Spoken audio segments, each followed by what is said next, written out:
Et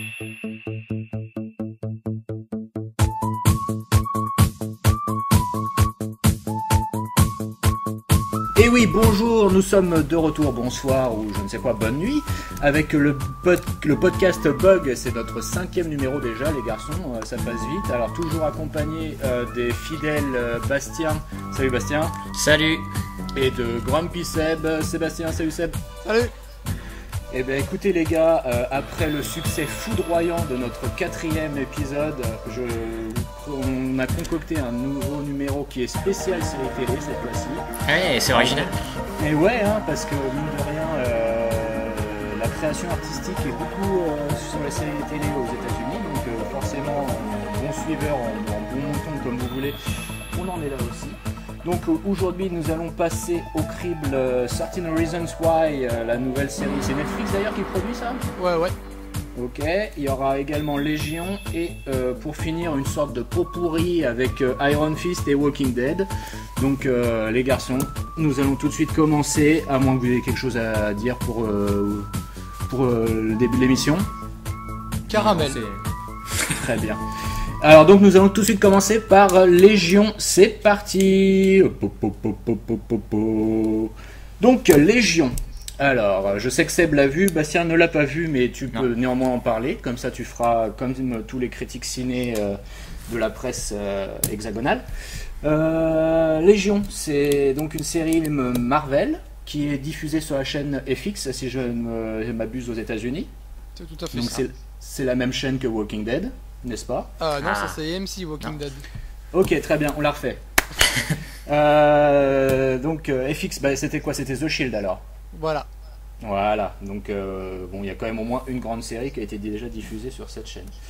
Donc voilà, Légion, c'est la nouvelle série du nouveau Wonder Boy des scénaristes de séries télé américaines. C'est le bien nommé Noah Hawley. Donc pour ceux qui ne le situent pas, c'est celui qui est derrière Fargo saison 1 et 2. Exactement. Et donc là, il s'attaque à Légion, qui est un décliné de l'univers Marvel, avec des personnages complètement secondaires. Hein, je suis pas spécialiste S-Comics. Là, en fait, c'est une adaptation de la BD Légion qui est une BD X-Men finalement, puisque le personnage principal est le fils du professeur Xavier. Voilà, ça c'est quelque chose on va apprendre très vite dans la série, donc vous inquiétez pas, il n'y a pas de spoil ou quoi que ce soit. Et donc voilà, donc Noah Hawley tente d'écrire une série télé sur des personnages de super-héros en devenir pour cette saison 1. Et donc voilà, ce que je peux vous dire sur Noah Hawley, c'est que c'est donc, comme je vous l'ai dit, le nouveau Wonder Boy des scénaristes des séries télé américaines, donc après notre Damon Lindelof international. On peut dire que lui aussi, Lindelof, même s'il a eu un sacré retour de bâton derrière, Noah Hawley, lui, il a le... Vous foutre un procès. Noah Hawley a le vent en poupe, on peut dire, parce que tout ce qui sort de sa plume, pour l'instant, ça a son petit succès, même son gros succès. Et donc là, il s'attaque à Légion. Donc on va attaquer le vif du sujet. Donc, alors je vais tout de suite vous dire ce que j'en ai pensé, c'est que pour moi, Noah Hawley est donc la force et à la fois les limites du show. Alors, je vais vous expliquer pourquoi. Alors donc Noah Hawley, c'est quelqu'un qui sait qu'il a du talent. Il en est extrêmement conscient. Ça c'était déjà, pour moi ça transparaissait déjà à travers Fargo. Et là, dans Légion, on y a encore le droit. Hein, il peut pas faire autrement. Il veut montrer qu'il est au-dessus de la mêlée du restant des scénaristes américains. Et du coup, pour ça, il fait toujours des petites scènes un peu what the fuck-esque. Donc là, je vais vous donner des exemples, bien sûr. Dans la fin de l'épisode 5, il y a une scène, quasiment une scène complète de 7 minutes, donc quasiment entre deux pubs sur une chaîne américaine, sans son, où il n'y a pas de dialogue. Je crois qu'il n'y a pas de musique non plus, c'est juste des bruitages. Après, il refait pendant l'épisode 7... quasiment une séquence complète façon film muet avec des intertitres en noir et blanc et compagnie. Et donc ça, le problème c'est que cette façon d'écrire, ça, pour moi ça induit tout de suite une distance vis-à-vis du script. et des personnages, de l'histoire. Ça nous met une distance. On sent que le mec, voilà, il se fait plaisir et moi je suis reculé vis-à-vis de l'attachement au personnage. Et à la fois, c'est quelque chose qu'on ne voit pas, qu'on ne voit jamais. Donc ça fait la force aussi du show. C'est que on n'a jamais vu ça ailleurs. Moi, j'ai jamais vu ça dans d'autres séries ou même dans des films. Forcément, c'est un peu différent. Mais là, pour le coup, c'est vraiment quelque chose qui va nous rester. Il y a toujours un truc où on s'est dit, waouh, cette scène-là, quand même, je l'ai jamais vue ailleurs. Et c'est ce qui fait vraiment la force du show et la limite, parce que donc voilà, comme je vous dis, il y a une distance qui est mise parce que le mec se regarde écrire. Il fait son petit truc et ça devient parfois un peu presque nébuleux, c'est très alambiqué, la construction narrative elle est parfois entre la réalité, un univers parallèle, est-ce que c'est un rêve? Alors des fois on n'est pas loin de Mr. Robot, alors je sais que Seb ça va peut-être te faire hurler, ouais, mais par moment ça m'a un peu pensé à ça au niveau de la construction. Mais ça retombe toujours quand même sur ses pattes et c'est quand même plutôt clair par rapport à Mr. Robot, enfin surtout la saison 2. Mais là n'est pas le propos. Ensuite, donc il y a ces scènes que je trouve assez charmées et donc à la fois un peu cassantes. Et on a aussi parfois un rythme assez lancinant. Et j'ai trouvé ça peu problématique parce qu'il y a quand même que 8 épisodes dans cette première saison. Et on a, sur 3 épisodes, on a l'impression que ça avance pas beaucoup, l'histoire, l'intrigue en tout cas. Et je trouve ça un peu dommage sur un si petit nombre d'épisodes qu'on se dise, putain, là je me fais un peu chier. Je sais pas si Seb, si tu as eu cette impression-là par moment. Et c'est vraiment dommage quand tu fais une série avec 12 épisodes, alors 24 n'en parlons pas, mais sur 8 épisodes c'est quand même un peu con. Ensuite dans les points, ça c'est vraiment pour moi les limites de la série, et là je vais maintenant parler que du positif, et c'est heureusement en grande majorité ce que j'ai trouvé dans le show. Et donc c'était une identité visuelle extrêmement forte. C'est extrêmement bien foutu visuellement, les effets spéciaux sont nickel pour une série télé, on sent que les mecs derrière, il y a eu un petit budget et ça a été extrêmement bien employé. Au niveau de la mise en image, moi j'ai eu parfois l'impression de me retrouver devant Utopia, la série anglaise qui est disponible sur Netflix, coucou. Qui est une super série d'ailleurs, et donc visuellement ça m'a un peu rappelé à ça au niveau de la construction des cadres, et donc ça c'est un point qui est essentiel, c'est l'identité visuelle qui est vraiment très forte du show, et c'est couplé à un casting que j'ai trouvé aux petits oignons, et c'est pas tous les jours que je dis ça, je trouve qu'il n'y a vraiment aucune fausse note dans le casting, tout le monde est très très bon.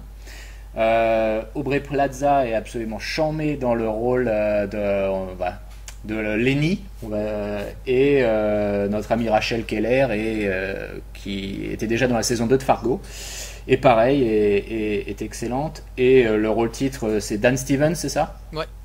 Et il est parfait. Non, franchement il y a un très très bon cast. Je vous dis, l'identité visuelle est forte et on a vraiment l'impression parfois de regarder un show qu'on n'a jamais vu clairement et qu'on ne reverra peut-être jamais, même si la série a plutôt pas mal marché, j'ai l'impression, et il y a donc une saison 2 qui est déjà embrayée.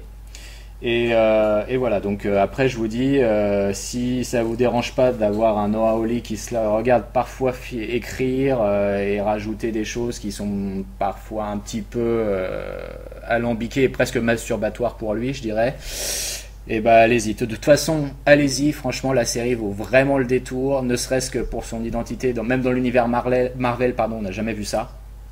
Et je trouve que les 2 derniers épisodes où justement il se laisse un petit peu moins aller à des détours, on va dire, d'écriture, où c'est beaucoup plus fluide narrativement, je trouve que ça prend bien mieux son envol et le temps passe à une vitesse bien plus rapide. Donc je sais pas Seb si t'as des choses à rajouter. Je suis grosso modo d'accord, l'avant-dernier épisode est absolument parfait. Ouais. Le casting, comme tu disais, Rachel Keller, j'étais déjà sous le charme après la saison 2 de Fargo, mais là je suis complètement fou amoureux. Dan Stevens, j'ai pas trop compris pourquoi il allait se faire chier dans un truc comme La Belle et la Bête, ça sert à rien, mais il est absolument parfait là. Non, je suis d'accord avec toi aussi sur le fait que sur Wiz Episode c'est un peu embêtant qu'on s'ennuie un petit peu. Cela dit, je trouve que Wiz Episode c'est parfait. Plus, ça aurait pu me poser problème. La saison 2 fera 10 épisodes. J'espère que par rapport au succès, ils vont filer un plus gros budget et donc ils iront un peu ailleurs parce que c'est vrai que ça reste très confiné dans les mêmes lieux. Assez Oui, fréquemment, effectivement. quoi. C'est vrai que là-dessus, à ce niveau-là, ouais. Et pour Mais, revenir sur Aubrey Plaza 2 secondes, parce que je suis un grand fan de Parks and Recreation, ça fait quelques années maintenant que je la vois faire généralement un peu tout le temps la même chose. Donc la voir débarquer dans la série et être aussi excellente, aussi loin de son personnage d'April Lubgate, c'est vraiment formidable. Elle est très très très bonne dans la série. Ouais. Non, c'est clair que ça a été une excellente surprise. Son rôle en plus est pas facile. Il évolue tout au long de la saison et elle est absolument. Enfin, pour moi, elle bouffe l'écran. Vraiment, c'est la grosse révélation personnellement parce que moi, pour Parks and Recreation, j'étais pas, voilà, je connais pas. Et là, j'ai vraiment accroché à cette actrice, quoi. Et en tout cas, si on peut conclure déjà dessus, écoutez, je vais pas vous le dire tous les jours, mais ça c'est pareil, c'est une série qui quand elle sortira en support physique, donc Blu-ray, je pense que je l'achèterai. Donc c'est pour vous dire que vous pouvez y aller les yeux fermés, les cocos. Alors moi j'ai une petite question à vous poser du coup, comme je n'ai pas vu la série. C'est que vous n'avez pas parlé de Incassable, mais moi j'ai l'impression du coup, comme je n'ai pas vu la série, qu'il y a un côté incassable pour la série, avec ce côté réaliste sur un super-héros au final. Est-ce que je suis totalement à côté de la plaque ou Ouais, je pense. Enfin, Seb, pour moi, il y a absolument pas ce côté-là. Hein. C'est pas du tout ce que je retrouve dans la série, quoi. Ouais, Incassable, c'était le super-héros dans la vie de tous les jours. C'était vraiment super réaliste, alors que Légion n'est jamais réaliste. Voilà, et puis on a surtout le côté, j'ai envie de dire, la vie de tous les jours, on ne la voit pas. Ouais. Enfin, pour moi, on ne la voit pas. Dans la série, clairement, on ne la voit pas. D'accord. Donc, voilà. On est quand même très éloigné du mode d'une série super-héros aussi. Ah, on est très loin de. C'est pas Heroes ou. Oui, carrément. Clairement, ça n'a rien à voir. Hein. C'est le jour et la nuit même. Donc voilà, donc on vous encourage chaudement à vous lancer dans Légion. Allez-y, mangez-en. On passe tout de suite à la deuxième série qu'on aborde aujourd'hui, les cocos. Ouais, tu veux dire le titre? 13 Reasons Why. Bravo, parce qu'il y a plein de gens qui ne savent pas le prononcer, ils écrivent n'importe quoi, donc voilà. Ouais, mais j'ai fait LV1 en anglais. Voilà. Bravo. Bon, et donc c'est parti, c'est toi Seb, c'est pour toi. Je vais me faire des copains. Donc c'est la dernière série Netflix en date, adaptée du roman de Jay Asher par Brian Yorkie, un illustre inconnu, qui raconte donc l'histoire d'Anna Baker, une adolescente qui vient de se suicider, en prenant toutefois bien le soin d'enregistrer 13 cassettes qui ont pour but d'expliquer les raisons de son suicide. Elle envoie les cassettes aux personnes responsables, et 13, ça fait quand même beaucoup. Et quand la série démarre, on en est, j'ai écrit le 13e, mais en réalité on en est au 10e, à savoir Clay Jensen, qui sera un peu le protagoniste principal de la série, aux côtés d'Anna à travers les cassettes, et donc des flashbacks. En tout cas, moi ça me donne pas du tout envie. Et si vous voulez savoir, Clay Jensen est joué par Dylan Minette, déjà il a un nom, c'est tout un programme, et il jouait Michael Scofield jeune dans Prison Break, et le fils de Jack dans Lost. Et comme tout est lié, je reviendrai sur Lost un petit peu plus tard. Ouais. Donc, 13 raisons, on va l'appeler comme ça, ce sera plus simple. C'est la série parfaite pour Twitter et sa fragilité ambiante. C'est une série de l'ère TW, à savoir le Trigger Warning. Un truc à la base qui concernait le stress post-traumatique, donc quelque chose d'extrêmement sérieux, mais repris par des gens qui sont super émotifs, mais pas du tout exagérés. Tu sais, le genre à dire « Je suis en PLS devant ma télé, quoi, je vais trop mal !» Petit chaton, va, viens, je te fais un câlin, connard. Non, je déteste, voilà. Excusez-moi, monsieur Fillon, mais je fais ce que je veux. Donc, oui, d'ailleurs, je pensais ça. Et puis, au bout d'un moment, la série m'a apporté la preuve ultime. Donc, vous avez tous vu des séries Netflix. Ça démarre par le logo Netflix. Et puis, tu as soit le cold open, soit le générique. Là, tu as 3 épisodes qui démarrent par le logo. Et ensuite, il y a un texte qui s'inscrit à l'écran. Un texte qui prévient que l'épisode peut heurter la sensibilité de certains, tout en prenant bien le soin de spoiler le contenu de la chose. Donc je peux vous le dire parce que ça va vous le dire dès le début de l'épisode, il y a un viol qui va intervenir après 40 minutes d'épisode, mais toi tu le sais avant le générique, c'est juste parfait. Et tu vois, c'est ça, c'est le truc TW quoi, pour ceux qui connaîtraient pas, c'est des gens qui écrivent au début de leur tweet, TW, attention, on va parler de choses très très dangereuses parce que les mots ça fait mal, connard. Les mots, on parle pas de la musique emo, rien à voir. Non, rien à voir. Ah merde. Donc je me sentais un peu seul à ne pas aimer le truc. Donc parce que je voyais plein de gens dire ouais c'est génial parce que c'est Netflix donc c'est toujours génial. Donc j'ai cherché des avis et j'ai pas vraiment compris ce qui m'est arrivé. Sur les réseaux sociaux le problème c'est qu'à chaque fois je tombe sur l'avis de gens qui ne doivent pas avoir plus de 15 ans. Et les lire ça fait un peu de la peine. C'est à base de c'est trop bien ou encore j'ai besoin de câlins. Ça c'est les côtés PLS ou autre. Et putain les gars sérieusement quoi. Après j'ai peut-être compris. C'est produit par Selena Gomez. Oh putain. Ouais. Ah ouais. Donc en fait pour l'histoire à la base il devait adapter le roman en film et elle devait jouer le rôle d'Anna Baker mais ça s'est pas fait pour d'excellentes raisons j'imagine et ils ont fait la série mais elle est restée dans le projet, le produit. Elle joue pas dedans, elle est pas dedans. Donc voilà, dommage. Je pense que la présence de Selena Gomez doit pas mal expliquer les avis des prépubères. Oui je pense aussi. Donc c'est ce qui a peut-être aussi attiré autant de monde sur la série. Oui aussi, enfin je pense non c'est Netflix donc ça aurait intéressé directement pas mal de monde. Ouais mais ça a dû en rajouter un peu. Sans doute. Donc pour revenir sur la série, je pense pas que ce soit fondamentalement une mauvaise série malgré tout ce que je viens de dire.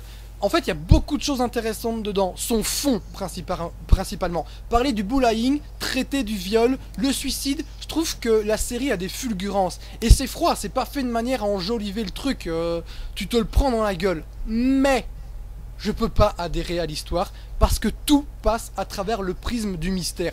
Les personnages n'ont pas de discussion, ils parlent en code. Donc toi, t'es toujours dans l'attente de la réponse et elle veut pas venir. Faudra attendre la fin. Et c'est infernal. J'aime pas les personnages parce que je ne sais pas qui ils sont. Je ne sais pas qui ment, qui a trahi qui se comporte comme un enculé, etc. J'ai pas d'âme, j'ai que des fonctions. Pourtant le point de départ il est intéressant. Suite à un mensonge, Anna va subir du slut-shaming pendant une année entière. Attends, du quoi? Du slut-shaming. Ah pardon, ok. Il y a beaucoup d'anglicisme pour l'instant. Oui, pour ceux qui ne savent pas ce qu'est le slut-shaming, donc en gros c'est traiter une meuf de pute tout le temps ou genre de truc quoi. C'est par exemple si t'as une meuf qui dans ton école ou au boulot ou n'importe quoi qui porte une mini-jupe et que tu commences à faire des commentaires dégueulasses, bah c'est du slut-shaming. Voilà. Tout simplement. Ou si une meuf aime beaucoup baiser et que tu considères que c'est pas bien, c'est du slut-shaming aussi. Donc voilà. Ce qui est au passage, parce que je dis ça en plaisantant, mais c'est pas bien de faire ça. Du slut-shaming? Ouais. Faut non, pas. c'est vrai. Non, voilà. faut pas. Moi j'aime bien les filles des... Sinon on se met en PLS devant notre ordinateur. Exactement. Ouais. Donc, dans le fond, c'est un bon sujet. Le traitement, comme la série se déroule sur à peu près 1 an et demi, t'as juste une accumulation grotesque. L'impression que dès que la meuf sort de chez elle, il lui arrive une merde. Et c'est lourd. Mais c'est pas le pire. Le pire, c'est Clay Jensen. Le baptou fragile par excellence. Le mec était amoureux d'Anna. Et quand il a les cassettes, donc c'est le 10e à les recevoir. Hein. Oh putain, mais qu'est-ce qu'il est chiant! Quasiment à chaque épisode, il va demander à quelqu'un qui a déjà écouté des cassettes « Mais dis-moi ce que j'ai fait à Anna !» Écoute les putains de cassettes, connard de merde! Bon, donc oui, parce que j'ai peut-être pas précisé, je sais plus. Les cassettes sont envoyées aux gens qui sont responsables. En fait, si je l'ai dit au début. Oui, je crois que tu l'as dit, oui. Clay est en partie responsable et il le sait. Et donc, il se demande ce qu'il a fait. Et il va quand même mettre des semaines pour écouter ces putains de cassettes alors que tout le monde l'a fait en une journée. On aurait pu avoir n'importe quel autre personnage, mais non, on a eu Clay Jensen. Le mec est tellement fébrile qu'il n'arrive pas à écouter les cassettes en entier. Il les écoute par petits bouts. Et il fait des longues pauses entre deux.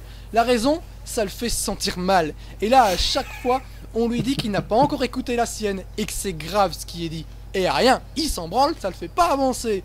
Moi qu'il ait peur, qu'il culpabilise, ok, mais il y a des limites. Il faut attendre le 11e épisode pour arriver à sa cassette à lui. 11. Donc sur 13, hein, ouais, c'est ça. C'est hallucinant. Donc, je vais faire un petit spoiler par rapport à ce que tout le monde lui dit, que sa cassette elle est horrible et tout. 2 épisodes plus tôt, il y a le fameux viol dont je parlais. Dans l'épisode suivant, un mec meurt et Anna est témoin du truc et même en toute petite partie responsable. Épisode de merde au passage.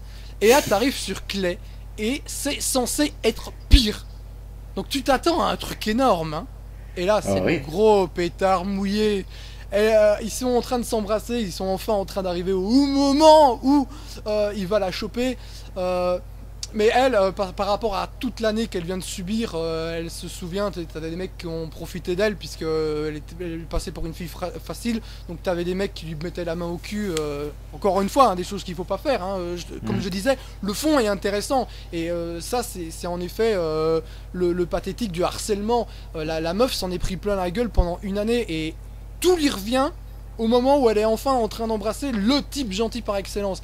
Sauf que, évidemment, elle se sent mal et elle lui dit de partir. Et le mec est parti. Alors qu'en fait, elle voulait qu'il reste. Du coup, elle est témoin du viol, puis à l'accident de voiture. Personnellement, je vois pas en quoi c'est sa faute à lui, mais bon, admettons, hein, je cherche plus à comprendre grand chose. Donc voilà, c'est ça qui est pire qu'un viol et pire qu'une mort. T'es putain.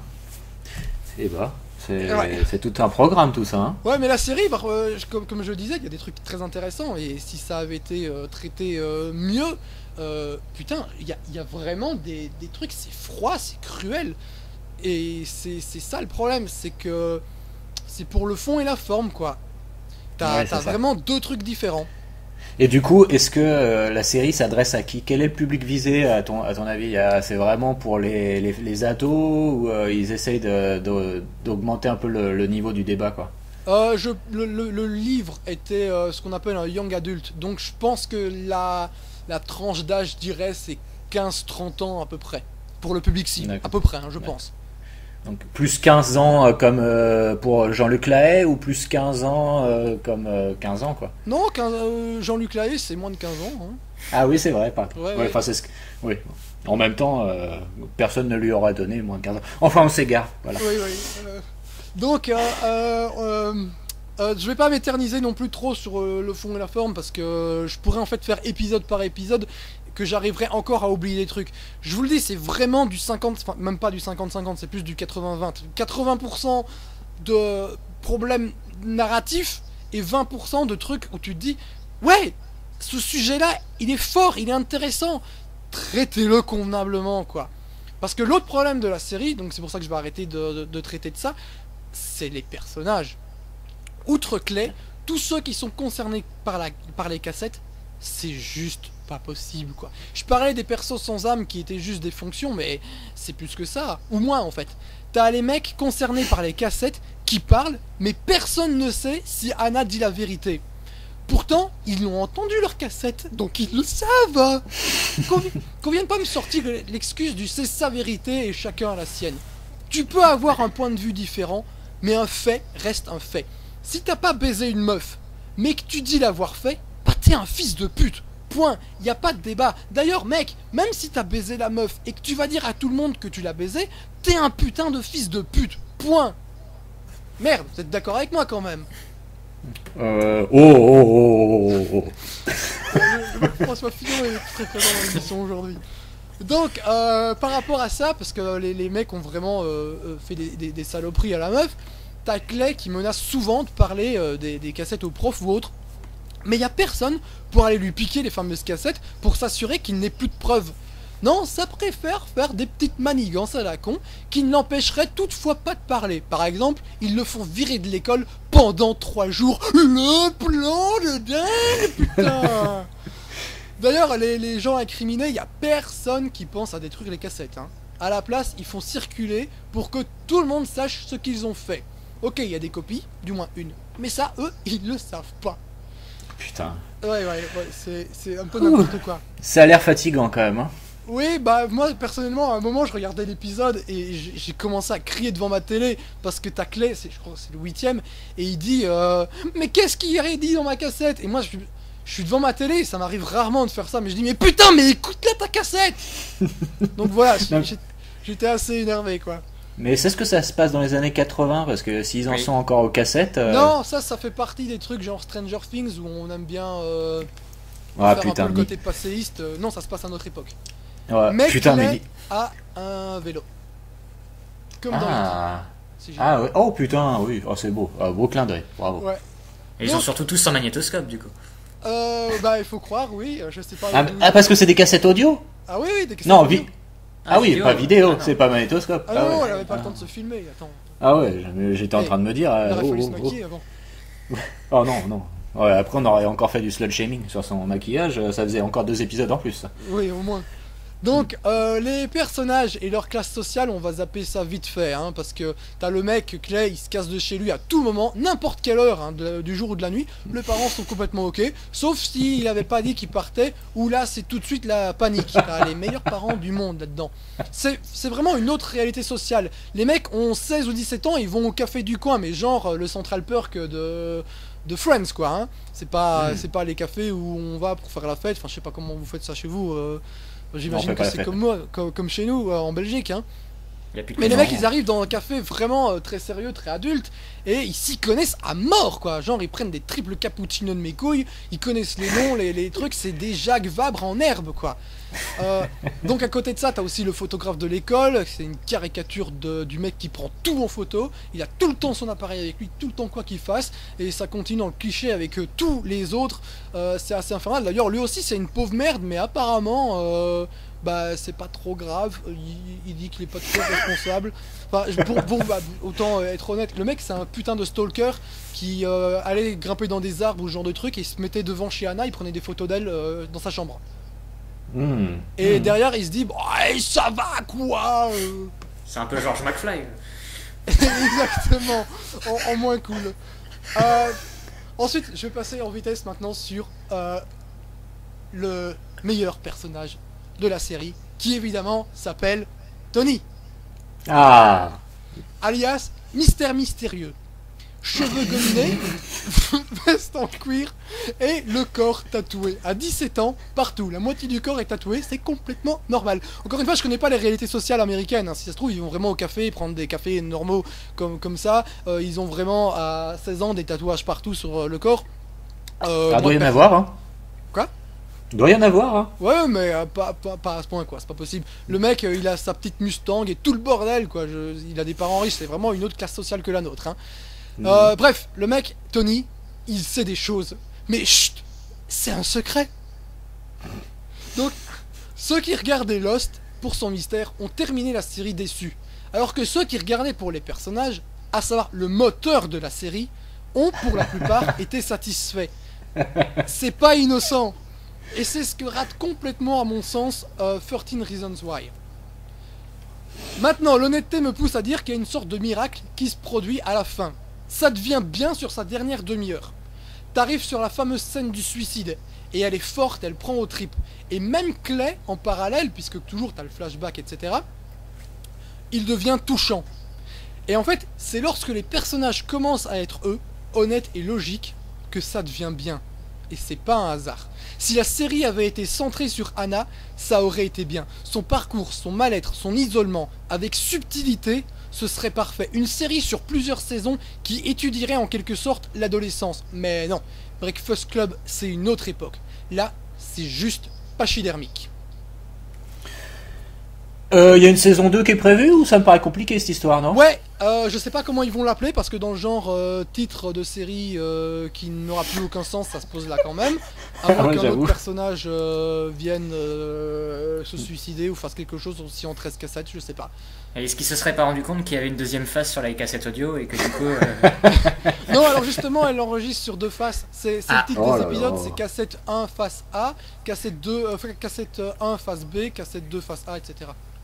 Ouais, très bien. Et donc, T'as comme des je suis trucs- pas chien, je vais vous Ouais. recommander deux films qui complètent 13 Reasons Why. Et ça va durer beaucoup moins longtemps, et ce sera beaucoup mieux. Donc je vais faire ça en Ah. vitesse. Pour le mal-être adolescent, voyez Edge of 17 avec Ellie Stanfield et un formidable Woody Harrelson. C'est sorti fin de l'année dernière. C'est un petit film qui n'a jamais la prétention d'être autre chose qu'un petit film, mais tout sonne juste. J'ai peut-être un problème avec la mère que je trouve de trop, mais c'est chipoté parce que le frère, la meilleure amie, le crush, tout est absolument tout est d'une justesse dingue. Et dans un monde sans John Hughes, sans en avoir le génie toutefois, c'est ce qui se rapproche le plus, contrairement à des trucs abominables comme I Love You Beth Cooper. Donc c'est très recommandé, très chaudement, par moi-même. Ensuite, si vous voulez le côté enquête mystère, je vous recommande Brick de Ryan Johnson, réal du prochain Star Wars, avec Joseph Gordon-Levitt. C'est une histoire de détective privé, mais transposée dans l'univers scolaire. C'est super ludique et très maîtrisé, donc voyez-le. Et Looper aussi, et les épisodes de Breaking Bad réalisés par le bonhomme, et tout Breaking Bad en fait, et tout Star Wars d'ailleurs. Why? À vous les studios. Eh bien, est-ce qu'on peut, je voudrais juste conclure sur cette série, donc est-ce qu'on peut dire que la morale est responsable mais pas coupable? Complètement coupable en fait, mais tout le monde s'en bat les couilles. Non, en fait, il y a un petit, il y a des gens qui se sentent responsables, mais ça finit genre, on va vous en donner un peu plus la saison prochaine, à mon avis. Ah d'accord. Oh putain, super. Donc tu recommandes ou pas au final? Parce que mine de rien, j'ai l'impression quand même que le final est plutôt réussi. Donc ça veut dire que ce qui est précédé n'était pas non plus complètement pourri. Donc tu recommandes chaudement ou pas plus que ça, hein, Je sais pas, c'est ça le problème, je te dis, c'est vraiment du 80-20% quoi. Le fond, vraiment, faut pas être trop, faut pas être trop regardant. Pu donner lieu... Pardon? Faut pas être trop regardant quoi. Oui, je pense que quand je vois les avis des gens qui sont ouais c'est trop bien, bah c'est à peu près ça quoi. Parce que le fond est vraiment très bien, mais la forme, moi juste ça m'a exaspéré. En tout cas, ça m'a fait beaucoup penser à Véronica Mars quand tu en as parlé du coup, avec ce côté du coup d'aborder des sujets sombres dans une série adolescente. Véronica Mars, c'était sympa. Ouais. Mais là non. Là c'est vraiment déprimant. Bah ça pourrait être. Je te dis comme je l'ai dit, la scène du suicide, perso elle m'a pris au trip. La scène du viol est pas mal violente aussi à regarder, mais le problème c'est que t'es toujours tu parlais de ça sur Légion justement, t'es un peu distancié par rapport à ça à cause du traitement narratif, parce que je m'en fous des personnages en fait. J'aime bien Anna Baker, j'aurais voulu une série sur Anna Baker et c'est pas ce qu'on me donne. Ok, très bien. Bon bah écoutez les garçons, on va passer à la dernière partie de l'émission, donc le pot pourri. Donc on va donner des avis beaucoup plus courts sur 2-3 choses qu'on a vues. Donc oui. Bastien, vas-y. Oui, alors donc moi je voulais revenir très rapidement sur la dernière saison de Walking Dead qui s'est terminée il y a peu. Donc déjà j'ai regardé la dernière saison de Walking Dead entièrement, donc ça demande quand même un petit respect. Merci. Alors vous connaissez le Jumping the Shark, ce syndrome des séries télé, donc le Jumping the Shark pour les auditeurs qui ne connaissent pas, c'était à l'époque de Happy Days où en fait dans un des épisodes, Fonzie faisait du ski nautique dans un bassin et il sautait par-dessus un requin. Et c'est à ce moment-là que les spectateurs se sont dit que la série devenait quand même ça devenait n'importe quoi. Et que la série avait duré trop longtemps. Et Walking Dead a inventé le Jumping the Tiger dans le final de la saison. Parce que donc, vous avez une scène de guerre où, je spoil complètement, où Negan s'apprête donc à tuer ou à trancher le bras de Carl, comme dans le comics, si j'ai bien compris. Et en fait, au moment où il va faire tomber la machette, il y a le tigre qui arrive derrière. Tigre qui bondit, parce qu'on l'a déjà vu, mais il y a donc une autre communauté de chevaliers qui est là, qui a déjà été présentée, et donc le chef de cette communauté a un tigre avec lui, et donc le tigre surgit pour les aider, quoi, et il bondit sur les complices de Negan, et donc là la guerre se déclenche, mais ils ont été sauvés donc par le tigre. Et là s'ensuit une scène de guerre qui dure un quart d'heure, 20 minutes dans le dernier épisode, donc le moment qu'on attend tous. Et là, quand j'ai regardé la séquence, ça a été pour moi très, très bizarre, parce que j'avais l'impression de voir Attention Enfant, qui est une production Trauma, je sais pas si ça vous parle. Ah oui. Et donc à la fin du film de Attention Enfant, pareil, vous aviez une scène où tout le monde se tuait entre les uns et les autres, mais c'était filmé avec une musique, c'était n'importe quoi, et c'était extrêmement mou dans sa mise en scène. Et là, Walking Dead fait exactement la même chose. Bel hommage. On a l'impression de voir du Bruno Mattei ou une vieille série Z, je vous jure. Même Walking Dead, parce qu'on n'a jamais été tous des fans, tous les trois, je pense. On pouvait reconnaître quand même que des fois, quand il y avait des séquences de gore et tout ça, ça défouraillait quand même, il y avait une certaine implication, mais là c'est le calme plat pendant le truc. Vous avez plein de figurants qui sont là, ils sont en train de tirer dans un tas, mais ils loupent tout le monde, c'est absolument ridicule. Et je vous dis, il y a une petite musique comme ça derrière qui est pas du tout appropriée à la séquence. Ah. En tout cas, tu seras encore parmi les spectateurs pour la prochaine saison alors. Ah, tout à fait, parce que pour moi, Walking Dead, en fait, ça devrait être une telenovela. En fait, je pense qu'il devrait faire comme Plus belle la vie et faire un épisode par jour. Il y a moyen de faire quelque chose comme ça où on vivrait leur petit quotidien à Alexandria et ils tueraient comme ça des zombies le dimanche ou. Parce que là, dans cette saison, il faut dire que les zombies sont quasiment absents de toute la saison. Alors, putain. J'ai envie de vous dire, c'est pas très dramatique si ce qui se passait dans le conflit entre les humains était intéressant, mais ce n'est pas le cas. Et puis il pourrait y avoir une réflexion intéressante avec les zombies derrière quand même. Mais là, c'est vraiment, ils sont là vraiment en figuration les zombies. Il y a un épisode où il y a un petit peu plus d'affrontements avec des zombies. Mais sinon, dans l'ensemble des 16 épisodes, je crois, on ne les voit quasiment pas. Et c'est à se demander d'ailleurs où est passé le budget de la série, parce que il y a même très peu de batailles au final. Rends l'argent. Exactement. Alors après, du coup, la saison propose quand même différents clans, donc vous avez différents décors, donc peut-être que l'argent est passé dans tous ces lieux différents, mais après, c'est plus dans les séquences gore ou autres. Parce qu'après, la saison commençait pas trop mal. Bah ouais, c'est ça. a toujours été la grande qualité de la série. Bah c'est ça, ouais, mais là il y a plus, il y en a peut-être une séquence à un moment. Puis le premier épisode de la saison était quand même pas mal après le cliff de fin de saison qui avait été aussi une catastrophe pour ceux qui avaient suivi l'affaire. On ne savait pas en fait qui allait être tué, et donc là il renchaînait la saison sur savoir qui allait mourir, et l'épisode était assez fort et tendu. Mais après le reste de la saison, pour ceux par exemple qui trouvaient le début de la saison 3 de Lost avec les autres que c'était un supplice, bah là imaginez ça sur 16 épisodes et sans le talent d'écriture derrière de Lindelof ou autre. Ok, donc Walking Dead, de toute façon on n'en parlera pas plus. Et le jumping de Shark, ils l'ont fait à la saison 2 déjà, donc c'est bon. Oui, de toute façon, oui. Maintenant il y a le tigre. Jumping the Tiger. Jumping the Tiger. Ouais. Et donc Seb, tu vas nous parler d'Iron Fist vite fait, autre série Netflix. Imaginez un peu une série Batman, mais où on suivrait Bruce Wayne qui essaie de récupérer Wayne Enterprise. Bah c'est ça. Passionnant. C'est super. Donc Iron Fist, c'est la nouvelle série Marvel Netflix après Daredevil 2 saisons et comment elle s'appelle encore elle? J'ai complètement oublié son nom. Jessica Jones. Jessica Jones, merci. Une saison et une saison de Luke Cage. Alors le problème déjà à la base, tu savais que ça partait mal parce que c'est qui s'occupe d'Iron Fist? C'est Scott Buck. Scott Buck, c'est le mec qui a tué Dexter Morgan. C'est le mec qui en a fait un bûcheron, qui a fait d'une série qui était très bien un truc complètement incohérent, complètement con, qui n'avait plus aucun sens à base de moi je suis un marshal, il y a un type qui est sur toutes les télés partout tout le temps, mais je ne le reconnais pas et je vais le libérer comme ça, comme Dexter. Il sait que le tueur sait qui est Dexter, donc Dexter lui décide de ne pas le tuer. Ce qui est très con. Et comme ça, après, le flic, il le voit, il dit je pourrais l'arrêter, mais en fait, je sais pas qui c'est. Donc voilà, c'était complètement incohérent, ça avait plus aucun sens, et puis il est devenu bûcheron. Donc, revenons tout de suite sur Iron Fist. Je me suis paumé dans mon explication, mais en même temps, c'était pas très clair non plus dans l'épisode. Ça fait longtemps que j'ai pas vu Dexter aussi. Faut dire que qui a envie de revoir les dernières saisons de Dexter? Personne. Ça, c'est clair.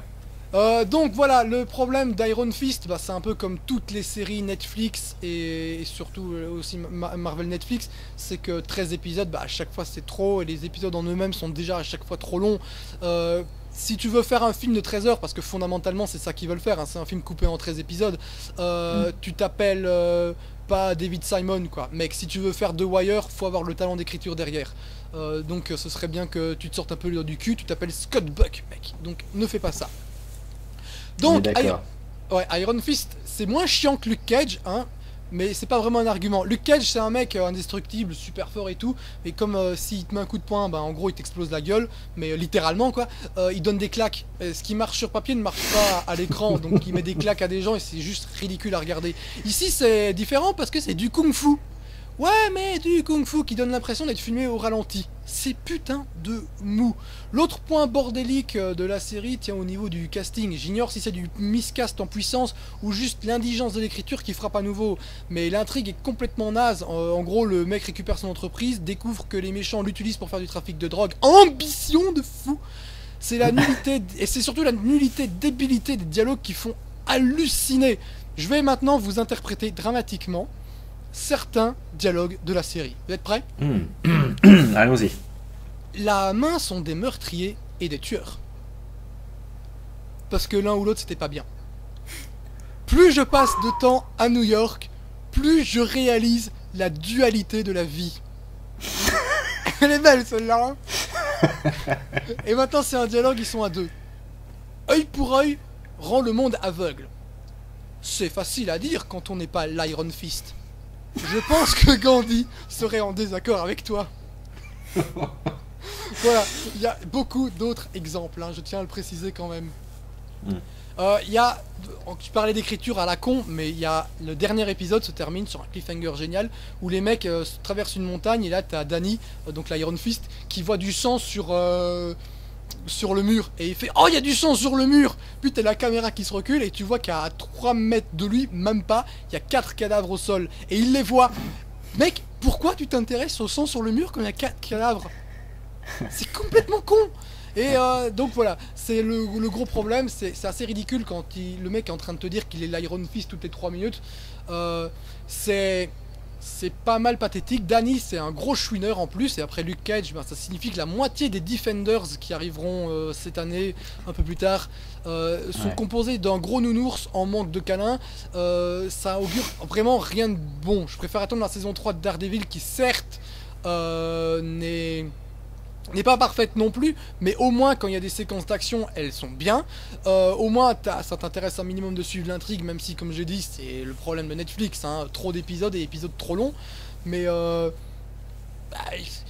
au moins là j'ai peur pour les Defenders alors que j'attendais ça avec impatience en grand fan de super-héros que je suis. Mais il va falloir se faire une raison. Alors oui, Iron Fist honnêtement se laisse regarder parce que par moments c'est assez drôle.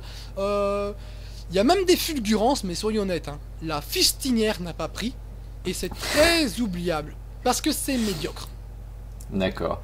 Et moi j'ai lu surtout qu'il y avait un souci avec l'acteur principal, donc, et qui était absolument pourri dans les scènes d'action, et qu'on voyait que le mec, il était pas, quoi. C'était pas son truc, quoi. Bah oui, il est même mauvais quand il s'agit de jouer. Quand j'ai commencé à regarder Légion, j'ai tweeté, j'espère que Scott Buck est en train de prendre des notes et que Finn Jones, je crois que c'est son nom, regarde attentivement Dan Stevens parce que c'est vraiment le jour et la nuit. Oh putain. Ouais, bah, en tout cas c'est pareil, ça donne pas franchement envie et voilà. Donc la petite question aussi... peut-être. Ah, je ne sais pas, quelqu'un a une question? Ah moi j'ai la question globale à vous poser à 100 millions de dollars. Pour revenir sur les Jumping the Shark, est-ce que vous pourriez me donner chacun d'entre vous votre Jumping the Shark préféré de l'histoire de la télévision? Oh putain. Oh elle est bonne. Je vous propose le mien en réfléchissant, pour que ça vous donne le temps de réfléchir peut-être. Vas-y. Alors pour moi ce sera avec Nip Tuck et son fameux découpeur qui est au cours de la saison 2. Ah ouais. Ah ouais, effectivement, là, le level est fort haut, là. Ouais, difficile de faire... putain. Quel drame, Nip Tuck, quand j'y pense. Il y a eu un semi-jumping de Shark sur Rescue Me, sur la saison 4, mais... Enfin, c'était vraiment tout petit, mais la série s'est retrouvée dès la saison 5. Donc, je sais pas si ça compte. Non, c'est Rescue Me, alors on n'y touche pas. Oui, voilà, aussi. Et la saison 4, c'était pas top. Des Jumping the Shark, je sais pas, il y en a forcément eu dans 24, mais c'est pareil, hein, ça passait, hein, vu le ton de la série, on n'était plus à ça près, quoi. C'est ça. Mais là, j'avoue que celui de Nip Tuck, difficile de faire pire. Vraiment, c'est vrai que ça a bien cassé l'ambiance de la série. T'aurais pu dire Six Feet Under saison 4. Hein. Ah ouais, mais ouais. Ouah. Non, je vais pas taper sur Six Feet Under. Ouais, parce que si on va par là, on peut aussi citer la deuxième partie de la saison 4 de Oz, qui était pas génial avec son médicament qui fait vieillir. C'était ridicule. putain. Alors que Ah, c'est- j'avoue. celui-là, en dehors de ça, la série c'est parfait quoi. Mais là, ils ont leurs Ouais. médicaments qui fait vieillir pour libérer des gens plus vite de prison. Enfin, c'était n'importe quoi.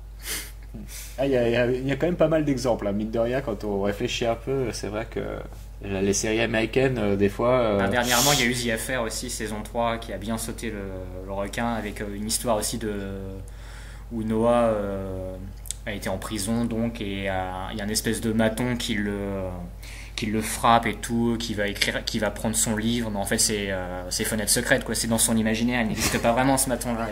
Et donc pareil, c'est une espèce de découpeur, il va essayer de le tuer, mais en fait il n'existe pas vraiment, c'est dans sa tête.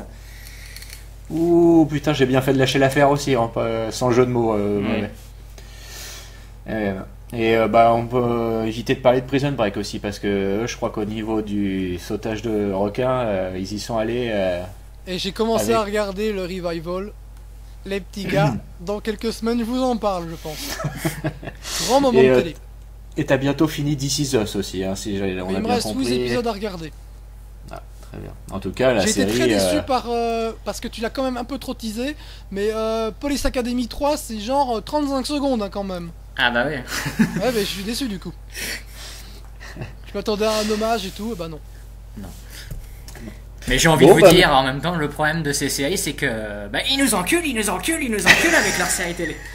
Exactement, merci Léo Getz. Ouais, ça aurait été dommage de faire une spéciale série télé sans évoquer encore ce fabuleux jingle. Est-ce que Bon, François bah, mais- Fillon et Léo Getz peuvent se parler un peu? Ouais. Alors, il faudrait que Léo Getz commence. Ils nous enculent avec Oh, leurs séries télé.